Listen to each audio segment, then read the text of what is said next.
So for my research paper, I'm focusing on how to survive in the extreme cold weather.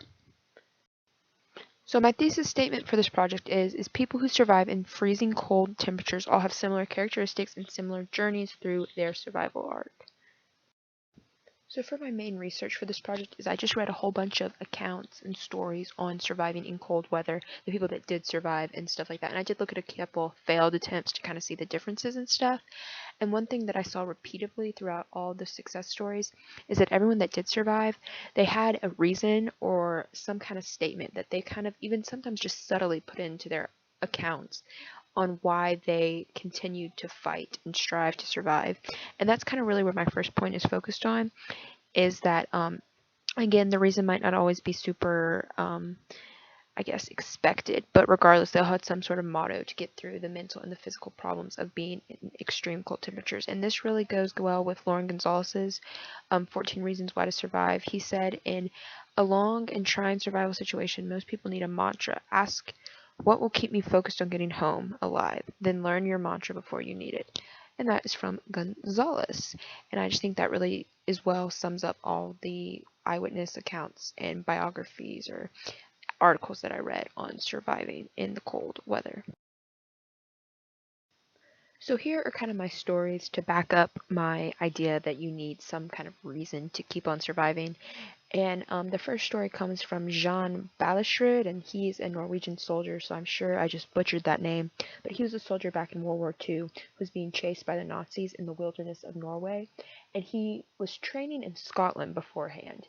And he was trying to get back to his hometown, or he was actually trying to get to Sweden, which was neutral during this time of war.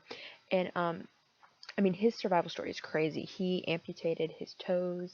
He was like, I mean, this dude just went through anything and everything you can think of when it came to surviving, and I'll go more in depth of that in my research paper. But his reasons for surviving was, he said in multiple occasions, or I could kind of pick out from the, in between the lines, was that, he was a soldier and he was fighting for his country, and, obviously the Nazis, what they were doing during the time of World War II, is very morally wrong for the majority of the world's population. So that gave him a reason to keep fighting on and stuff like that. And then Beck Weathers, he was trying to climb Everest, and he was with a group of, I believe, 10 people, and in the end, only 8 of them, or not only 8, 8 of them died. And he he experienced hallucinations, which isn't uncommon in like cold weather, because he was loss of food and stuff. And he said, this is a quote from him. He said, "When I woke up on the South Col the morning after the storm," and he's referencing Everest, "I'm trying to get focused. I saw my wife and children just directly in front of me. That's what got me up and moving. I realized at the gut level just how important they were to me, or how important they were, sorry." And that's the quote. And just knowing that, that's kind of how he kept going. And obviously his wife and children were not on Everest with him, but when you read his account, he had a lot of he had mentally, I think he was like the worst account I read mentally, who had the most mental problems, and without thinking about his wife and children, he would not have made it through. At least that's my opinion on that. And also, he wouldn't talk about it too much on what I read, but he was having a lot of problems at home. His climbing kind of took over his marriage and his relationship with his children. And when he got back, he completely changed his life around, and he now has a super strong marriage and a great relationship with his children. So he also, one of another reasons for his wanting to survive is he regretted a lot of things. And I think that shows really well. And then here's two pictures. The picture on the left-hand side, when you're looking at it, that is of Jean Bauchrud. And then the picture on the right is Beck Weathers. And as you can see, his right hand is amputated, and then a good portion of his left hand is amputated. And if you look at his nose, it's very disfigured. His nose was kind of chopped off, and I'll talk later about why that is. My second point is a pattern I found while researching, and with every case I found and read, everyone that survived had experience with cold weather in the past, or had grown up in a world with cold weather, in their country or whatever. And I think to some degree this can relate to Ripley's idea that you need disaster practice and protocol for, yourself to work. in a disaster like scenario. And I just this is kind of how, I feel like some survival stories, it's just completely almost imaginable how some person with no experience just survives. Well, I don't think that's the case with surviving cold weather. I just could not find a case where anyone just kind of just dumb lucked survived. And my stories for backing up point two is obviously the book we all read, Touching the Void. Joe Simpson, he had been a climber beforehand, and he'd been in other life-threatening situations in the Alps and stuff like that. So that obviously I think helped preparing him, and it kept him calm and not as unaware of the possible things going on. And then Beck Weathers, he had climbed 6 of the 7 summits before attempting Everest, which is common in Everest climbers. But he had all that experience with the other mountains to help combat the Everest accident. And then Jean Balstred, he grew up in Norway, which obviously Norway is quite cold. He grew up in northern parts of Norway as well, which is even colder than, like Oslo, which is, I guess, what most people think about when they think of Norway. And also, he was in the military, so he had that military training, which Amanda Ripley talks about a lot on how military training in particular helps you in survival situations.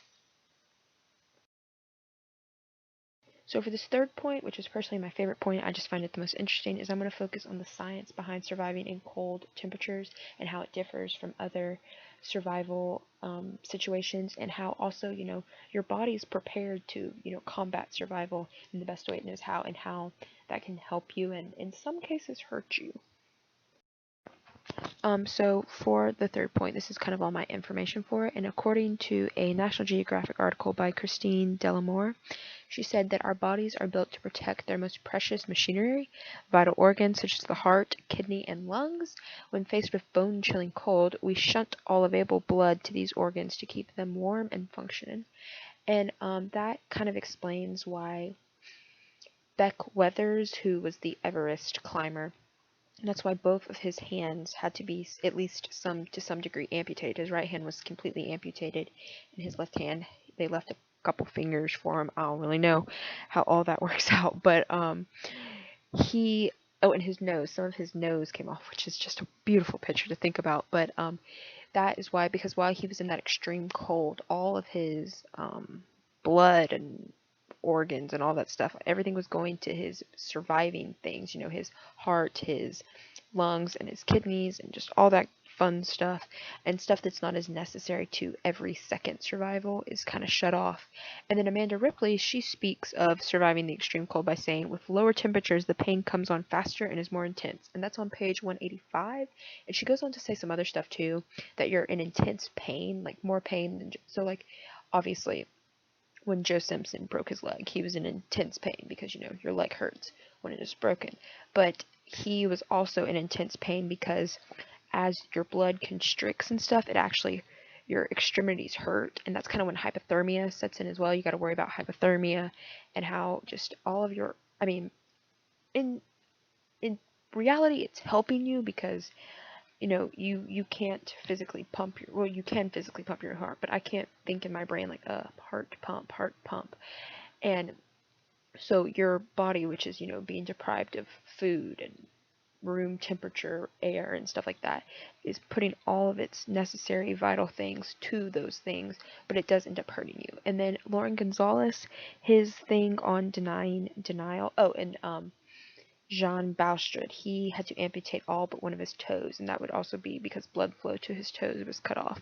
And sorry, back to the Lauren Gonzalez thing. He talks about in one of his 14 survival skills is to deny denial, which I read through that 14-step plan he had going on before I sat down to do the major research for this project. And the one thing I found consistently on all these people that survived the cold weather is that even though most of them, or at least half of them, I would say, went through denial to some degree, or at least wrote about going to denial, they all seemed to get over it pretty quick. It didn't seem to be something that they in particular dreaded upon, and I think it has my personal belief is that it has something to do with most of these people were very equipped in cold weather, but I think that really did help them, is that they got over that denial stage like lightning fast, and I think that really helps them. And then Kelsey Leo, she speaks of layers in surviving the cold, and that's an article I got from the library at Columbia State. And just what that kind of meant was, Joe Simpson broke his leg, but he also had to worry about hypothermia. and he also had to worry about hallucinations. So it's not just surviving what happened to you, it's surviving the environment, I guess, more to say. And finally, in conclusion, through all my research, I feel that the profile of an extreme cold weather survivor consists of having reason to keep going, being experienced with the cold, and being able to deny, denial, and overcome the biological